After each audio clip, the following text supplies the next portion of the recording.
Starting us off today is Thomas Bushnell from Google. So I just have to start off by saying precise rocks. And at home, the delta for me was moving from oniric to precise, and it rocks.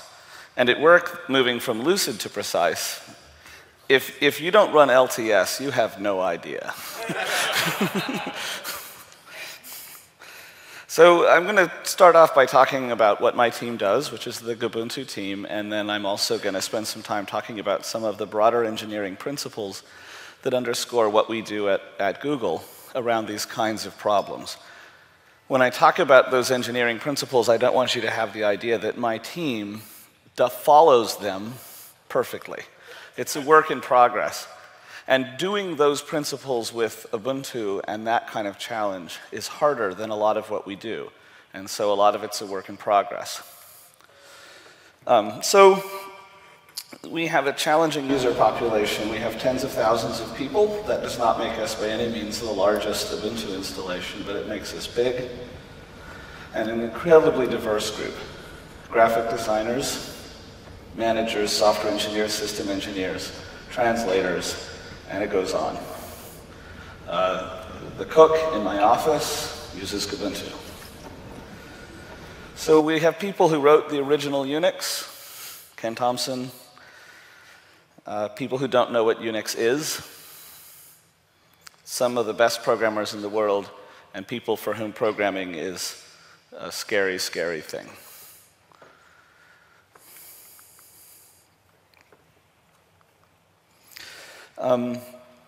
Sometimes we push workstations to their limits. We have users who want to open hundreds of Chrome tabs. Yeah. We have users who really, really love Emacs and users who really, really hate Emacs. And we probably have users whose preferred editor for code is gedit. I don't know, but it wouldn't surprise me. And work with we work with some very, very large code bases, including the main Google code base, which is huge, and the code bases for projects like Android or Chrome, and users who need to build and compile those tools, and they're using Ubuntu to do it. Our users have very rapidly moving development cycles, and we can't coordinate with them. There are too many of them. They all have a cadence of their own choice, but it isn't ours.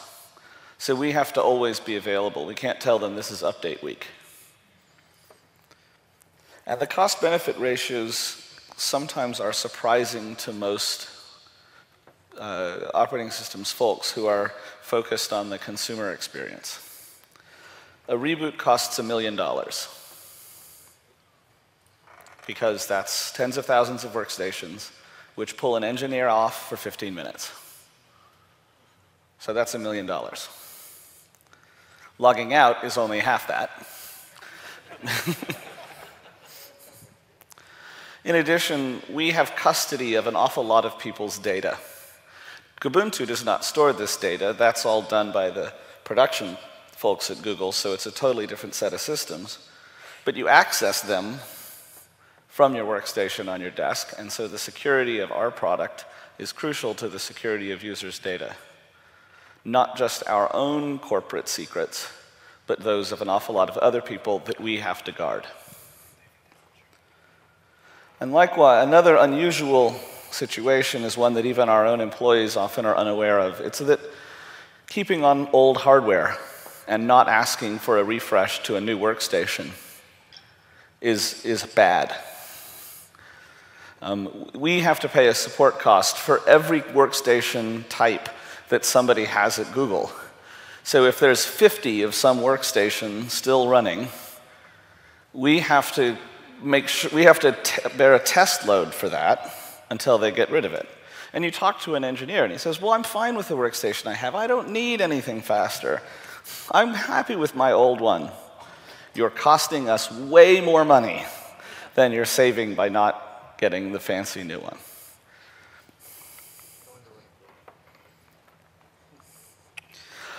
So what is Ubuntu? In one way, it's just a redistribution of Ubuntu. It's a skin. It's our own version of Ubuntu, but it's not something you would care to run.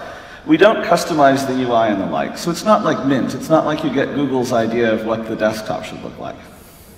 In fact, my team would much prefer to just leave it at the default and not deal with it. Right? Ubuntu does a great job of making a desktop that works, and we don't want to spend time on it. But we do a lot of centralized administration. That's absolutely crucial. So we have Puppet servers, and we have our own app repositories, and we use those as the primary way to manage the workstations like anybody would. Like most large installations, we have a big giant LDAP database with all the users in it and their UIDs and what groups they're in and all of that sort of stuff.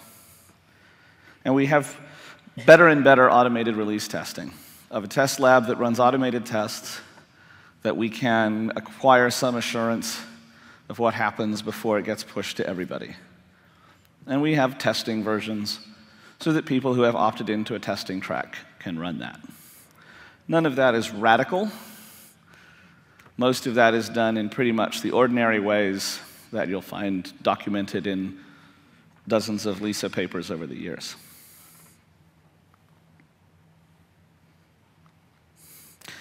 We have some unusual demands that most large installation places don't have, and a good way to describe some of what that's about is the security environment that we're in. So how do we deal with it? Well, we ban packages. There's all kinds of packages in Ubuntu that we simply purge from the system whenever we see them. Because typically they phone home, we can't leak information about how many people are where. We can't send core dumps up. Who knows what's in the core dump? We can't use, Ubuntu One. I love it at home, but we can't have all of our work information on Ubuntu One. Oh yeah, Google Drive, sure, we can use that.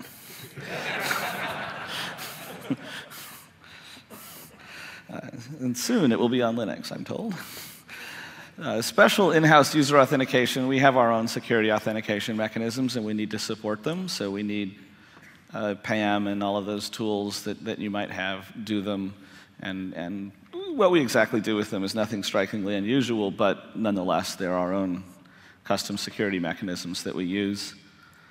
We're really interested in network authentication in rolling out. We're trying to roll out 82.11x across the entire network, using TPMs to store network credentials for laptops so that when the laptop is stolen or lost, the credential is secure.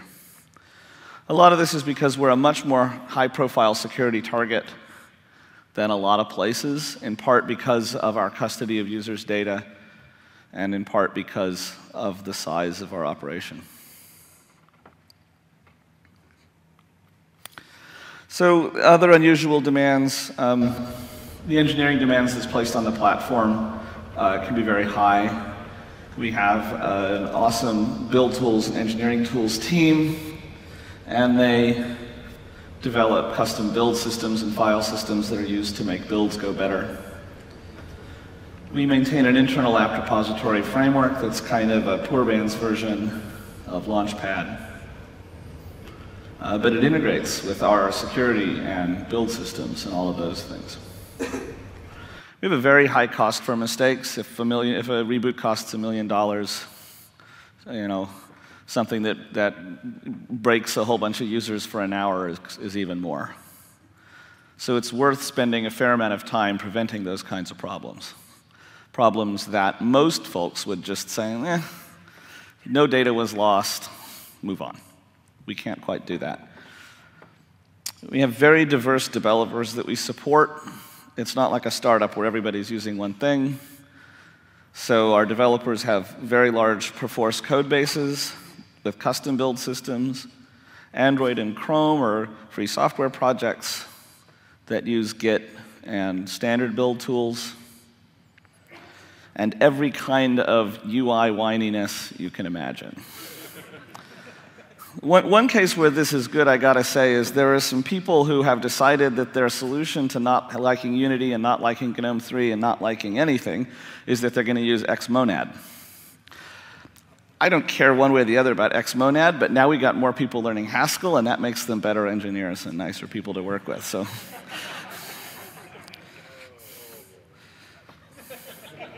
I'm not saying I want them to start writing everything in Haskell, just that if they understand it, they'll probably write better code in Go or whatever else. So why do we use LTS? Why don't we want the latest hotness? We'd love it, but we can't afford it. Upgrading is very expensive. It's a 4-month project to roll out Precise to our fleet. Really more than that. We can't be doing that every 6 months. Hundreds of locally built packages, which we need to make sure work on the new release. And even if we don't make sure that every little detail works on the new release as we might, we certainly know that some percentage of them are going to have bugs. Stupid little niggling bugs, but there they are. And those bugs cause somebody's work to stop, right? So it becomes really important. Even small little changes can be expensive because we have to spend a fair amount of time testing and assuring them. Maintaining code forks is not something we can do terribly well. So we often have to tell users that if there's a little bug in the shell that isn't really causing a problem, we will certainly report it upstream, but we're not going to build a new package for it ourselves. Because there's a tremendous maintenance cost that comes associated with taking over maintenance of the package when we're not set up to do it. There are a lot of changes which are destabilizing and they don't have an obvious benefit for us. They may have a great benefit for somebody else, but we can't afford to bear the cost of tracking them all down every 6 months. And new UI, which is awesome for the consumer market, is not as exciting for our users. They usually cry that you moved their cheese and desperately seek to preserve the old UI. If I could still run X10, rather, I probably would. And so we are very cautious about adoption and phase-in. We will probably not deprecate Lucid until next year. We want to phase it out by the end of this year, but there will be stragglers. There will be a team that has some bug that they can't build their system on Precise because of some stupid issue in Python, say, and it will take them a while to be able to deal with, you know, some annoying incompatibility with Python 2.7, say, who knows. So there are things that we lose. So we have to use the LTS, but as a result, we do lose some things that we would love to have. So if you're in the position of deciding for a large group whether you want the LTS or not, know that you lose newer versions of important stuff. And one of the nice examples here is KDE. One of the greatest things we're going to have to move people to Precise is that all the KDE users will be extremely happy, because the KDE in Lucid was, for a KDE user, a nightmare. And a major giant improvements to KDE came out very shortly after Lucid. So all the KDE people know that it should be better for 18 months, and now they can finally have it. So you do end up behind on things that might matter a lot to you. And likewise, we can't participate as actively as we would like in most Ubuntu release cycles. Really active participation, perhaps even annoyingly at times, for Precise, and for the next, not much to say. And the one after that, a little bit, right? And then when we're up to S, we'll probably be really engaged, and with T, we'll be following every little detail. So the fun and the community involvement starts to follow a 2-year cycle instead of a 6-month one. So now I'm going to move to talk about some of the engineering practices that we use to deal with these tasks. The first is canaries. Canary refers, of course, to the old metaphor of the canary in the coal mine. And what this means is not what you might think it means. A lot of people think of what they think that means is having a population of testers and having some people test things in the real world before you run it. Canarying is more specific than that. Tester pools are special. They are users who have different usage patterns than the average user. They often tend to report the wrong bugs. They report bugs that they think somebody else will be bothered by because they're trying to be a good tester, not the bug that just stopped their work. They often spend time communicating with each other all the little workarounds and may not even be very good at reporting them as bugs at all. It's a strange little anti-pattern. So a canary is an automated push of changes to a small number of users, not on an opt-in basis. Or perhaps opting into canarying in general, but you don't get every new everything. So a change goes out to 1% or 0.1%, or whatever seems safe. And then if there's a problem, you need to be able to roll it back like that. And the advantage of doing it to small percentages as well is that you can form a Latin square of all of the different versions you want to test here and all the different versions you want to test there, and everybody gets to be in a little box so that you can also figure out which changes were really responsible for something falling apart. This is an extremely widely used strategy at Google. New search features are tried out in this kind of way. It's not that you don't test things first. Canarying is what you do after you're done testing. It's how you roll changes out. After you have decided that this has been tested, you now roll it out to a small percentage and watch really carefully. Errors.ubuntu.org, is that the right site? Com. Is an awesome example of how to look for these kinds of problems, right? You become more willing to take beneficial risks when this happens because you know that you can back out the change quickly. You know that its impact is limited. So are you not confronted with this, have we tested it enough? The answer is never. You have never tested it enough to just roll it out to everybody. And there's less harm from buggy pushes because only a small percentage have gotten it, and as soon as you see the catastrophic bug, you back it out. And when you have less user disruption and you have more functional changes, everybody wins. You can move faster, and users have a more stable system. Second principle, automate yourself out of a job. This is a slogan at Google. Everyone in site reliability engineering's goal is to automate themselves out of a job. Don't worry, there will be a new job for you, something that isn't yet automated. The human beings do not exist to turn cranks and push buttons on things which should be automated. So any kind of manual process where you have to go do it, I have to do these are the 5 steps to release a package, that should be automated. Certainly when you're dealing with emergencies or operational problems, you should not page a human whose job is to answer the page, look at a screen, push the button, and then go back to sleep. You should automate that procedure. If you know how to automatically respond to the page, you should do it. If there's some unusual condition that won't answer, you should be paging on that. But you don't want to get your number of pages down to 0, because then you're spending too much time automating, ironically. So there's some small number of 2 pages a day that is a reasonable amount for one beeper to handle.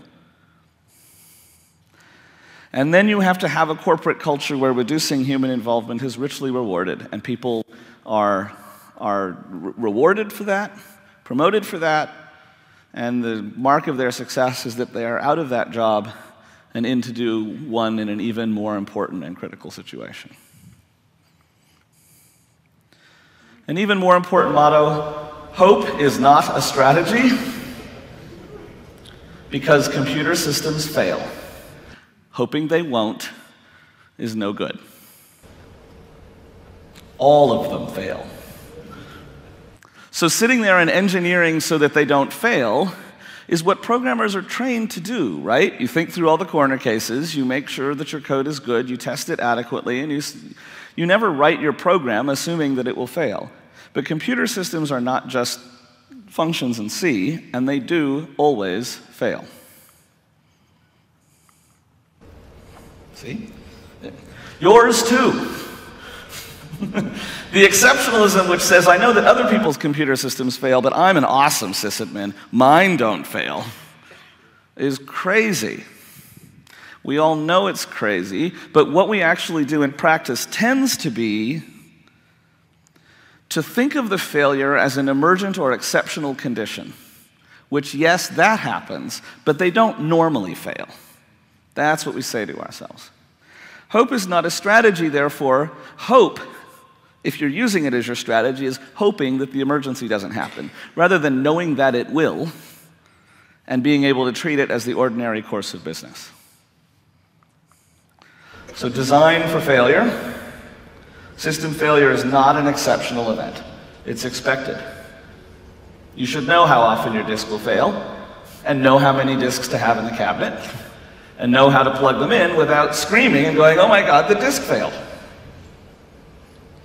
Plan for failure of systems to be, boy, that's badly grammared, isn't it? That's like 3 passive voices or something in one phrase. You need to be able to handle failures in a non-emergent way and to plan for that. And you need to be able to have active monitoring so that you know quickly when things are failing. Waiting for a user to say, is this working? It seems to be down, should be regarded as a monumental failure in monitoring. Right.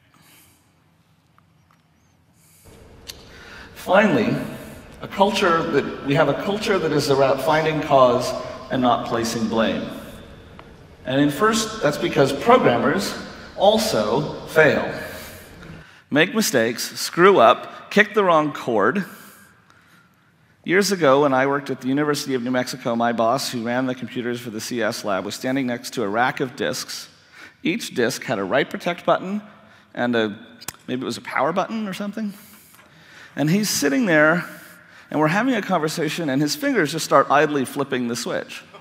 He's flipping write protect on and off. And I'm like, Lee. We walk over to the console and we look at it, and we placed a bet about how fast the kernel would panic, because what's going to happen is it's going to get a paging failure pretty quickly on some page that was written out and now can't be read in because it failed. All programmers make mistakes. Your programmers make mistakes. If you have a culture which says, throw out programmers that make mistakes, you might as well start, I don't know, give up. You're not going to find a staff that doesn't make mistakes. So what do you do? We have an open culture around postmortems. That's probably the most important thing. Anyone can request a postmortem when something goes wrong. Anyone. So if my Gmail does something screwy, and I know there was some system failure, and I think the Gmail team is not treating it seriously, I can say, I'd like to see a postmortem on that. And the rule for saying, no, you don't have to write one when one has been requested is something like 2 directors or a vice president have to say, no, that's not necessary. So the setup is, if somebody says write a postmortem, you do it. And it's not about blaming somebody. It's about getting a timeline of exactly what happened and when.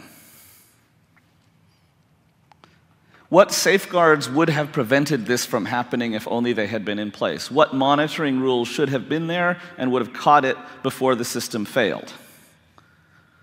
Why was the page answered in 10 minutes when we expect it to be 5?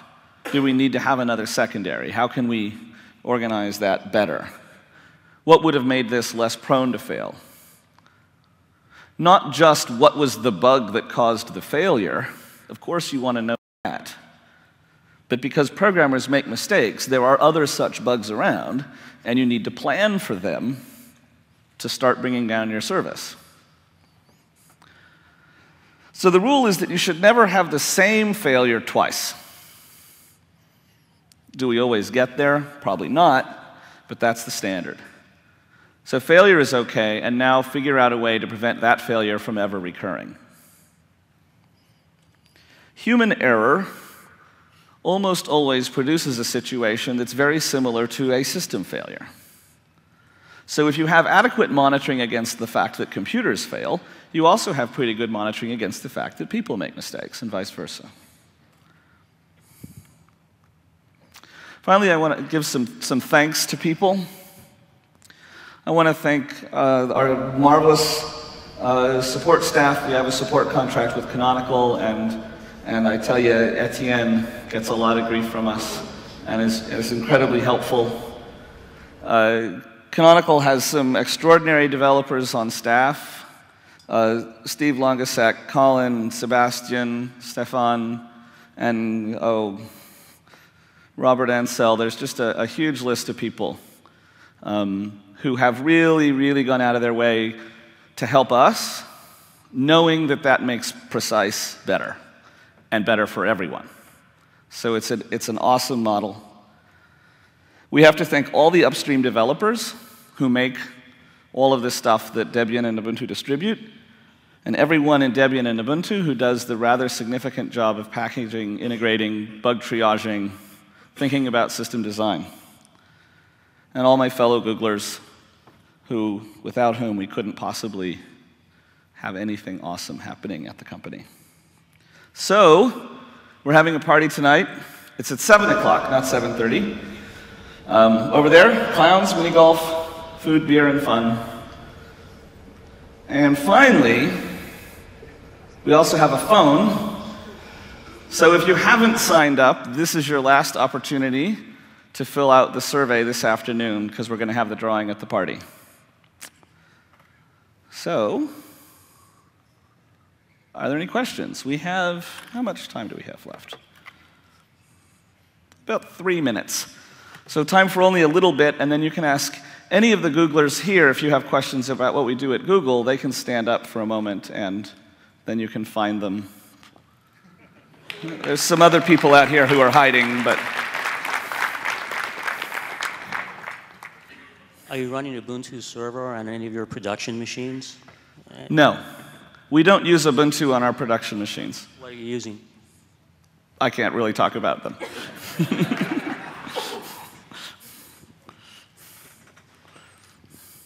Do you have the tests that you run in a public repository, such that somebody else could run them maybe before release? Right now we have a bunch of Autotests. We use Autotest. Most of the tests are probably specific to our infrastructure and don't make any sense out of it. Some of them might not. And I think we're right now in the middle of a whole revamping of that infrastructure, and when it's done, I think we're going to take the Autotest improvements that we've made and see what we can fold back into the public Autotest, and then also the tests that make any sense outside of our environment, we would also want to do that with. Do you upgrade every 2 years because that's the time between LTSs? Yeah. Or are you happy with that span of time between LTSs? Would you like it to be different? I don't know. I think 2 years is good. We don't want to wait too much longer than that, and we couldn't possibly manage faster than that. Last one. What one single thing would you change about Ubuntu? But it's perfect.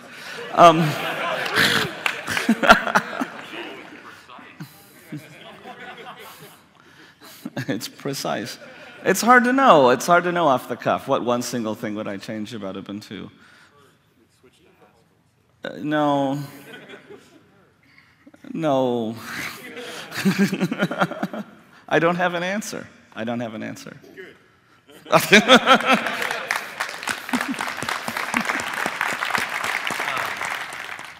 I'm one of the Kubuntu Council members. My name is David Wonderly. Over the last several months, I'm sure a lot of you have noticed on blogs and everything else, possible changes to Kubuntu. And after a series of meetings today, we are still the official flavor for KDE on Ubuntu, and we're not changing anything as far as we can tell right now. Just wanted to introduce, yeah, big relief. We're real happy to continue to push KDE with Ubuntu. And the other thing that this release that we brought up was a tablet platform built specifically for tablets with Kubuntu Active. It's built from Plasma Active from upstream KDE, and it's a tech preview this time around. It's available through ISOs, but it will be on OMAP 4 and the Tegra 2 ARM boards. And just wanted to, little screenshots here of the welcome screen, as well as on-screen keyboard and creating things. It's something that we all feel very strongly about, and we're very excited to bring to the table. And the other thing that we also have is a mobile platform that's also available to preview. I know it runs on the Nokia N900 very well, and that's also available for OMAP 3 and OMAP 4. But just running the newest, latest, and greatest KDE on Ubuntu, and that's about all I have. But I just want to bring it up and say thank you guys for all the support that I've received throughout this whole transition over the last couple months. It's been real fun, real exciting. So thank you. Thank you. All right, next to talk about Xubuntu is Elizabeth Krumbach.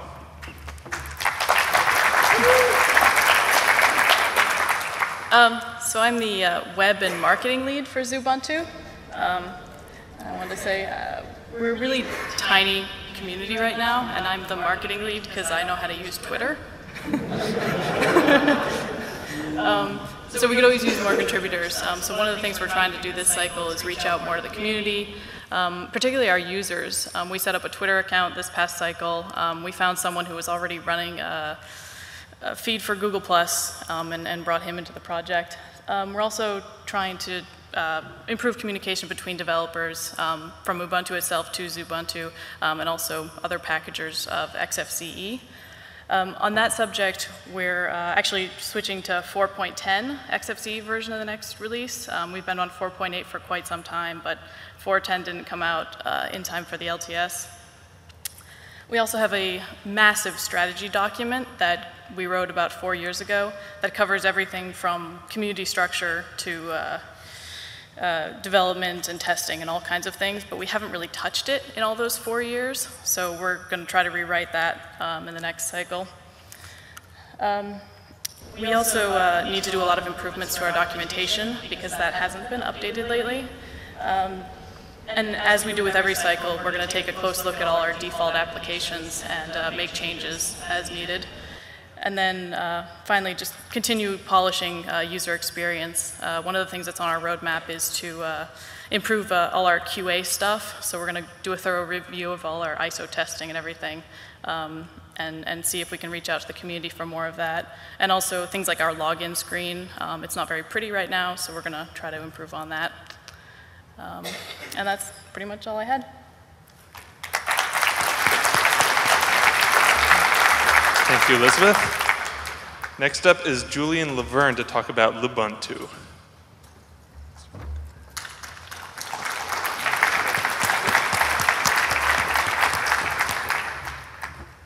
Hi. So as is, Lubuntu is a young flavor, I will do a quick presentation. So a little bit history. The first proof of concept of Ubuntu was for 9.10.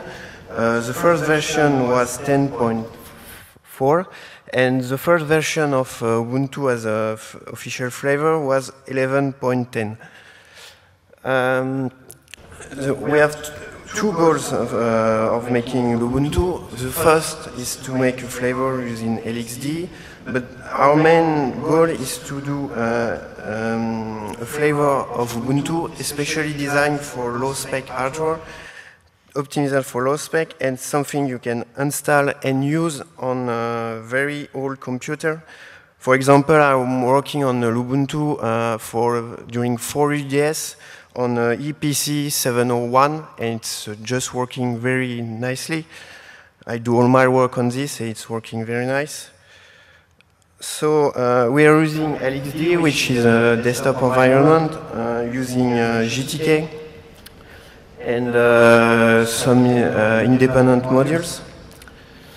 We also using other applications to complete the desktop, such like Chromium for the browser, OpenBox for the Windows Manager, and some XFCE component. For 12.04, we had our own software center optimized for low-spec hardware. We also now use LightDM, like many other flavors. And we have a new artwork for this release.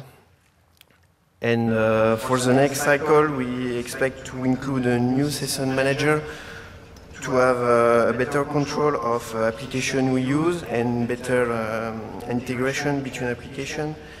And we will discuss probably some replacement for application by default, such as the image viewer and the notification utility. Okay. And forget to write that we also have a IRC channel and a mailing list if you have questions and if you want to talk with us. Thank you.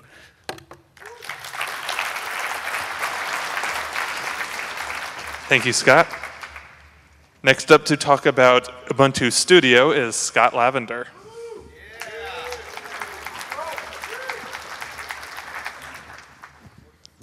How's everybody doing today? All right. Hopefully Allison is here. I wanted to say hi and have a special message from Charlie TCA, who also said hi. I disagree. Okay. I think basically it's a platform for content creation. That's what we're talking about. That's really where we're trying to push it. The operating system should be transparent. Completely. Raise your hand. Okay. We're not selling an operating system. What we're selling is a way to create digital content. So what we need to do is provide tool chains that should be comprehensive, complete, and robust. And it should be simple and intuitive, which unfortunately it really hasn't been until starting to get now. One of the things we had for 1204 was we switched to a live DVD. That's something our users have been asking for quite a while, which means we now have the GUI installation instead of the old text base. Another major feat was getting the low latency kernel put into the repos and used as default on Studio images. We've also been better engaging the graphical, video, and photography tasks. Historically, Ubuntu Studio has been kind of focused on audio. We began our first implementation of workflows, which I'll discuss in a minute. And there's a whole host of other changes: desktop environment, themes, art, fonts, etc. And I will say that development both increased quantitatively and qualitatively in 1204, so I feel very good about that. What is a workflow? This is kind of the thought process we used to redefine what we were putting into Ubuntu Studio. It's a defined process and the preferred applications that users accomplish their task. Now, what does that mean? That means I ask myself, what does a user want to do? Luckily, I'm a user of Ubuntu Studio, so that was easy. The point is that we said, hey, they want to do this, how can we support them? And we found that what we thought were the best applications, the best tool chain to support them and get their task completed. So we need to make sure our tool chains are functional, coherent, and complete, that Ubuntu Studio is not just a library of applications, which sometimes it threatened to become. This provides the foundation for user documentation, and it has the added benefit that it defines the overall process, which is important for new users, which is important to us. So in the short term, what we're going to be working on, continuing our work on workflows. We're also going to engage the community more often. I admit I'm not very good at publishing to Twitter and Facebook and emails and such, but I promise I'll try to do better.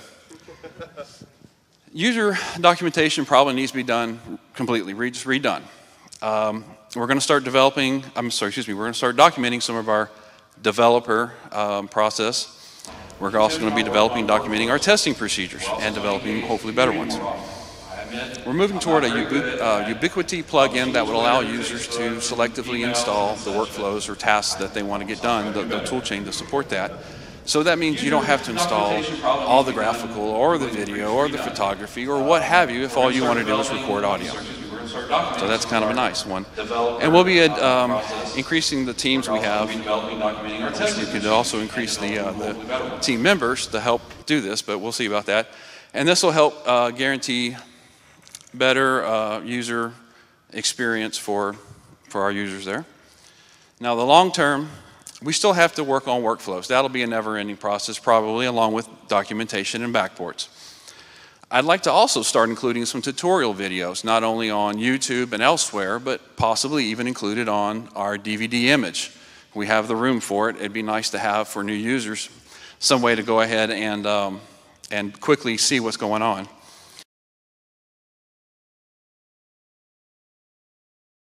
Work on workflows. That'll be a never-ending process, probably, along with documentation and backports. I'd like to also start including some tutorial videos, not only on YouTube and elsewhere, but possibly even included on our DVD image. We have the room for it. It'd be nice to have for new users some way to go ahead and quickly see what's going on. Well, the whole user experience needs to be looked at. How can we automate things and make it more transparent for our users? And we need to engage our experienced users and see how we can better support them. Lastly, we'll be looking for new users. So we got to explore where they're at, research what they want, and how we can support them. And that's my presentation. Thank you.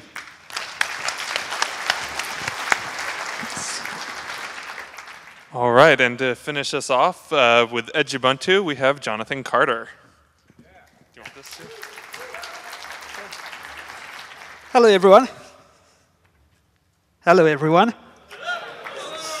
So, Ubuntu.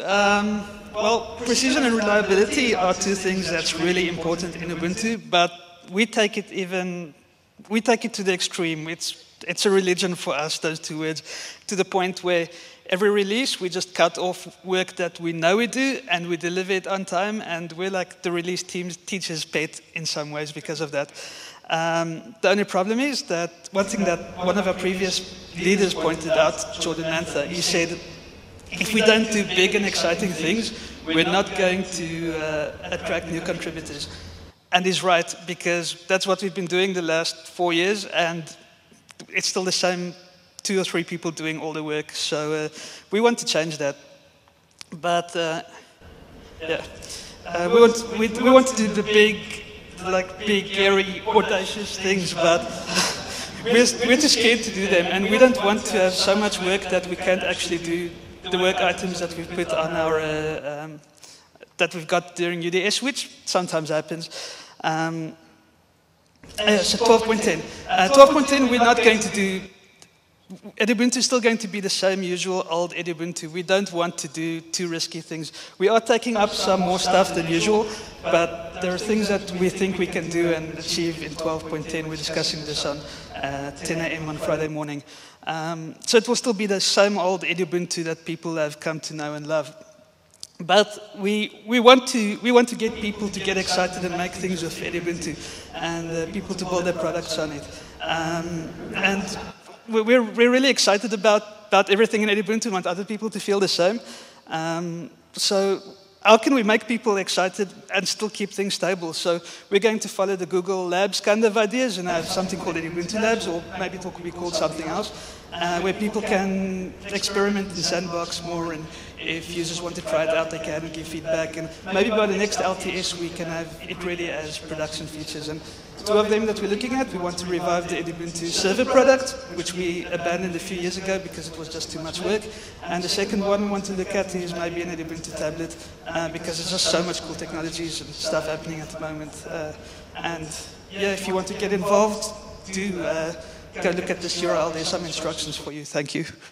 Okay, I've got a lot of slides, so I'm going to blast through this really quickly. This looks like a presentation about all this work that's been going into building the Ubuntu app development platform, but it's not really about the platform. There's been lots of wonderful work going on all over the place. This is more of a personal story about one idiot who's used that platform. That idiot's me. I'm not a good programmer. Some of you have read my code, and I can see people nodding right now. So I'm not a good programmer, but this story started out off a little while back when I went to there was like a lunchtime community manager meetup thing at Google. And I was sat there, and one of my buddies at Google just asked this question: how do you acknowledge contributions in the Ubuntu community? And this is something that we don't really have traditionally we've not really had a very formal way of solving this problem. We've basically relied on the goodwill of our community to say, hey, good work. You know, really appreciate what you did there. And UDS is a great example of how we do this. But we didn't really have a particularly effective way of doing this. So this started rattling around in my brain for a little while. At first I was thinking about giving people T-shirts or whatever it might be, but trying to make people feel good about how they participate. A little while later, this guy came and stayed at my house. Stuart Langridge, some of you know him as Ack. And we did this. We sat down for about 4.5 hours. We drank about 19 cups of tea. And then we started bouncing some ideas about how we could build some kind of accomplishment system around how people could feel good about the contributions, but also how these contributions could be discoverable, so you can discover things that you can do in Ubuntu. We always have this constant issue of there's never enough documentation, and if we do have documentation, sometimes it's out of date. So this was part of the problem. So we came up with some mock-ups, and this is basically how the system should look. This is what we thought could be a cool way of doing things. So the idea is that you have a bunch of different things that you can explore in the community. Write your unit test, file your first bug, land your first bizarre branch, write your first piece of documentation, translate something, go to a loco team event, whatever it might be. You can browse these things. You can then click on one of those things and find out information about how to do it. So this makes this content very discoverable. You can put things such as how to find help, links to interesting content online, things such as that. The idea was that the system should be automated, so little notify OSD bubbles will pop up to say, hey, you accomplished something cool. You filed your first bug, as an example. And then you'd be able to see a collection of these different accomplishments in like a trophy cabinet kind of view. But what was important to us as well was to make sure that this was neatly integrated into the desktop. There's been some awesome work going on into Unity and all the various other desktop components. So building, for example, a Unity Dash lens for this was important. So we started fleshing out these ideas, put them into a spec. Act did his usual job of coming up with the ideas and asking someone else to do the work. It's funny because it's true. So anyway, we had some core aspects to this goal that were important to us. So first of all, not only community accomplishments, things such as filing your first bug, but also things on your computer were important. Like, we could use the same system for sending your first email in Thunderbird, or passing level 1 in World of Goo, or whatever it might be. So this is a great way of people learning how to use their computers. Wanted it to be decentralized. We can't build one single system that knows everything about everybody. We don't have the resources, and it wouldn't be the right thing to do. So wanted to find out a way in which we could build this in a more decentralized manner.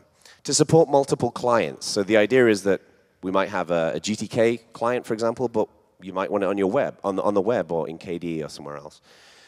Obviously, strong Ubuntu integration. We're here for Ubuntu, and Ubuntu is the target platform, but also useful for other projects as well. So this system was never designed for just the Ubuntu community or just Ubuntu-related content. GNOME, KDE, anything else is welcome. So we came up with this broad plan. I know it's a flowchart. Hanging there with me. Well, it's not really a flowchart. So at the bottom, we've got basically the clients. So the client helper is the graphical application where you can view all your accomplishments, or the lens as an example. That will talk to a Python module, which in turn talks to a back-end daemon. This is a service that's just constantly running, checking to see if you've accomplished things. The daemon, which uses dbus, is aware of the different types of accomplishments, but importantly, when you accomplish something in the community, we wanted to verify it, so people can't fake them. Accomplishments on your computer, such as passing the level in a game, we can't really verify them, it's impossible. But we care about social accomplishments, such as the ones in the community. But importantly, where it says client app, we wanted to be able to build support into applications so an application can say, hey, you accomplished this thing, which means that when in, for example, GNOME mines, if you pass a particular level, then it can trigger accomplishment to happen, so upstreams can participate as well. So we use dbus for that. Now remember, I'm not a good programmer. So this looks really scary, okay? So now I'm confronted with an interesting idea that the two of us came up with about how we're going to build it. So started with this bit, which is the accomplishments. This is the how we define what something in the community or on your computer is. And we'd already talked a bit about this in the spec, but you don't need to read the content on this slide, but this basically is how it looks. So you have a file, a .accomplishment file, which essentially has documentation and metadata about an accomplishment, and then you have a script, which is basically code that detects whether you've done something. So this could be either, for example, talking to Launchpad, or it could be checking a directory on your disk, or whatever it might be. So that was fairly straightforward, we could do that. I naturally wanted to start with the client side of things. I've written a few small applications, so this was more comfortable for me. So fortunately we have Quickly. Kudos to the Quickly developers, by the way. Quickly is awesome.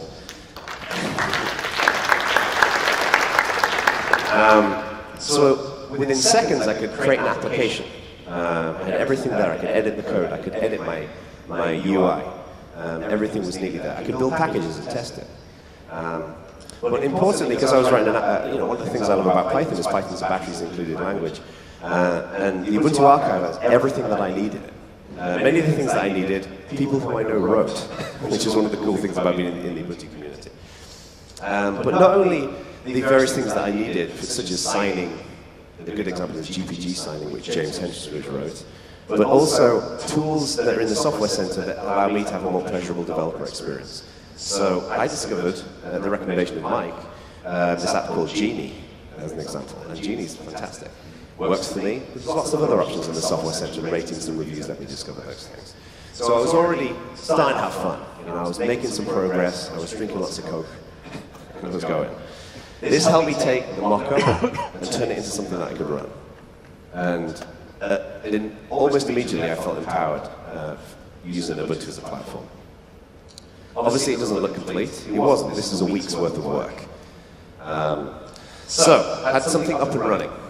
So I did what most people do and put it into a branch in Launchpad. And put it into my junk folder and blogged about it. Some people started contributing and taking a look and running it, saying, hey, I've got some cool ideas. And the community started getting a little bit interested. Now I got really scared. Really scared. So I started looking at the daemon. I've never written a daemon before.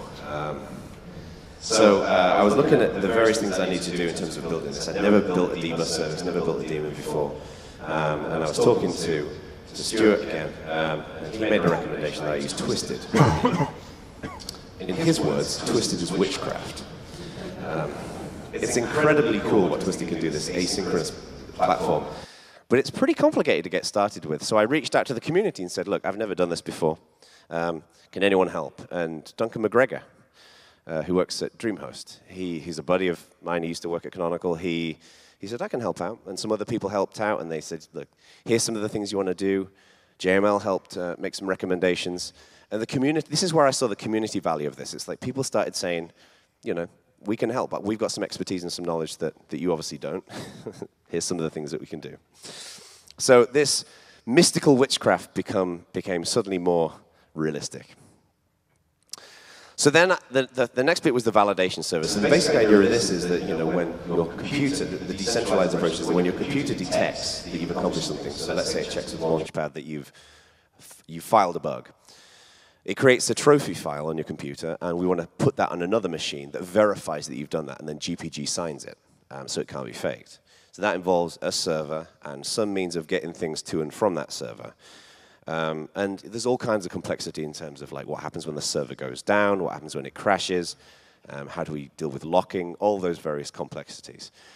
To set a server up, that's not a problem. We've got Ubuntu server, but all of the details of how my front end and back end how the client and the server were going to interact was pretty complicated. So again, Stuart recommended Ubuntu One. Many of you will know of Ubuntu One as this service where you can do file synchronization and all the other different bits and pieces, but it's actually got a really nice API. So you can automatically accept shares, synchronize files, you can do all kinds of different things. And I managed to get Ubuntu One, again, not a programmer, managed to get Ubuntu One support built into the application in less than a day. It's a really nice API. So kudos to the Ubuntu One team. So now put these up in the, we had a semi-real project at this point. This was probably about 3 weeks in, and put up some branches and said, you know, come and check it out and download it and see what you think. And a few brave souls went in there and discovered all these bugs that I hadn't seen. But this was really cool because people started helping out with translations. And a story that we don't tell very often in the Ubuntu community is the story of I enable my app for translations and then it's available in 11 languages an hour later, which seems to happen to a lot of people. So our translations community, thank you to all. So this is basically what we ended up with.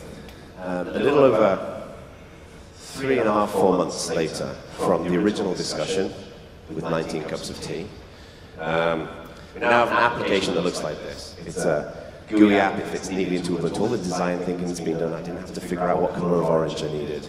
The black toolbar. You can view the different things, the different opportunities that are available. You can click on one and you can find out information about it. Thanks to Brandon for the design of this information. All of this content and documentation here can be translated into any language, and our community has already contributed that. So this is a great way of delivering information to people. Notify OSD bubbles pop up to inform you of what's going on, the different things that you've accomplished that are verified using the Ubuntu One server. And thanks to David Kaye, we also have a neatly integrated lens that shows your accomplishments as well. So, in summary, I'm an idiot, and I can't program. But 4 months later, we could put out our very first release, Ubuntu Accomplishment 0.1. And it was all possible because of Ubuntu. Thank you.